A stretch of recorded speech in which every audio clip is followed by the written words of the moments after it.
మంచు మనోజ్ ఇప్పుడు full vibe లో ఉన్నాడు. త్వరలో రిలీజ్ కానున్న భైరవం ప్రమోషన్స్ లో తెగ సందడి చేస్తున్నాడు. సినిమాలో మెయిన్ హీరో కానప్పటికీ ప్రమోషన్స్ బాధ్యతను తన భుజాలపై వేసుకొని పరుగులు పెట్టిస్తున్నాడు.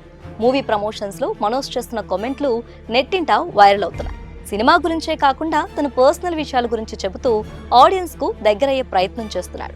రీసెంట్ గా జరిగిన ఈవెంట్ లో సినిమాపై జరుగుతున్న ట్రోలింగ్స్ పై ఎమోషనల్ స్పీచ్ ఇచ్చాడు మనోజ్. ఒకే సామాజిక వర్గానికి చెందిన నలుగురు కలిసి ఓ సినిమా చేస్తున్నారనే కామెంట్స్ సోషల్ మీడియాలో ట్రెండ్ అవుతున్నాయని, ఇది చాలా బాధాకరమని అన్నాడు.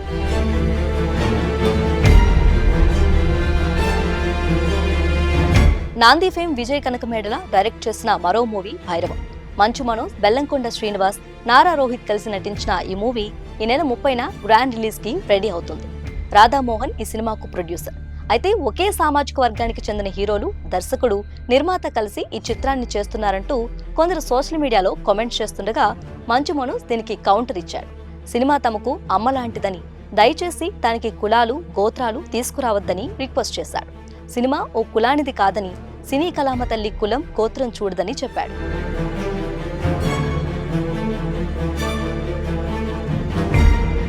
తమ కులం సినిమా అని, తమ గుడి సినిమా థియేటర్ అని చెబుతూనే సినిమా టికెట్ చిరిగేటప్పుడు ఇది రెడ్డి సినిమానా, కమ్మ సినిమానా, కాపు సినిమానా, హిందూ సినిమానా, క్రిస్టియన్ సినిమానా అని ఎవరూ చూడరని ట్రోలర్స్ కు కౌంటర్ ఇచ్చారు. తెలుగు సినిమా లవర్స్ ఎక్కడ టాలెంట్ ఉన్నా నెత్తిన పెట్టుకుంటారని, అంత గొప్ప ఇండస్ట్రీ మనదని చెప్పుకొచ్చాడు. కులం, మతం, బ్యాక్గ్రౌండ్ ఏమీ చూడకుండా కేవలం ఆర్టిస్టుల మీదే ఖర్చు పెట్టేవారు నిర్మాతలని, సినిమా తమకు అమ్మలాంటిదన్నాడు మనోజ్.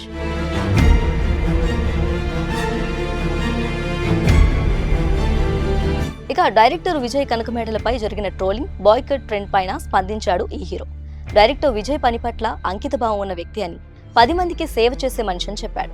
అలాంటి వ్యక్తి గతంలో ఏదో పోస్ట్ పెట్టారని, అది నిజమో కాదో తెలియకపోయినా కొందరు ట్రోల్ చేస్తున్నారని, ఇది కరెక్ట్ కాదని సూచించాడు.